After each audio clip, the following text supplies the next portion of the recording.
പഴയങ്ങാടി മേലതിയടുത്ത് കോൺഗ്രസ് പ്രവർത്തകരുടെ നേതൃത്വത്തിൽ നിർമ്മിച്ച മഹാത്മാ മന്ദിരത്തിന്റെ ഉദ്ഘാടനം KPCC president K Sudhakaran MP ഉദ്ഘാടനം ചെയ്തു.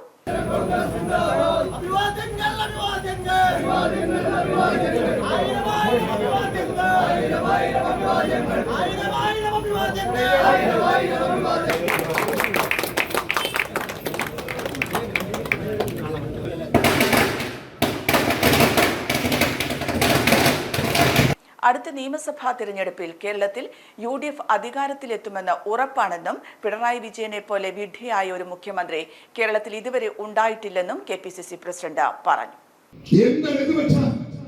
പിണറായി വിജയനെ പോലത്തെ ഒരു മണ്ടൂസ് മുഖ്യമന്ത്രി കേരളത്തിൽ എപ്പോഴെങ്കിലും ഉണ്ടായിട്ടുണ്ടോ? ഉണ്ടോ? അദ്ദേഹം എന്താ ഇവിടെ കാട്ടിക്കൂട്ടുന്നത്?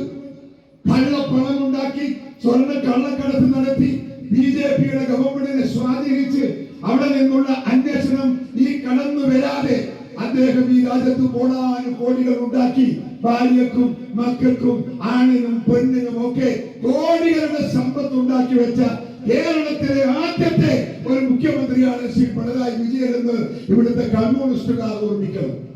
പിണറായി വിജയനെ സഹായിക്കാൻ BJPയുടെ ഗവൺമെന്റ്, BJPക്കാരും BJPയെ സഹായിക്കാൻ പിണറായി വിജയനും അങ്ങോട്ടും ഇങ്ങോട്ടും മ്യൂച്വൽ അണ്ടർസ്റ്റാൻഡിംഗ് ആണ്.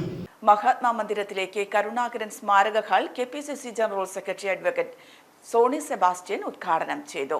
മഹാത്മാഗാന്ധിയുടെ ഛായാചിത്രം DCC പ്രസിഡന്റ് അഡ്വക്കേറ്റ് മാർട്ടിൻ ജോർജും നേതാക്കളുടെ ഫോട്ടോ KPCC മെമ്പർ MP ഉണ്ണികൃഷ്ണനും അനാച്ഛാദനം ചെയ്തു.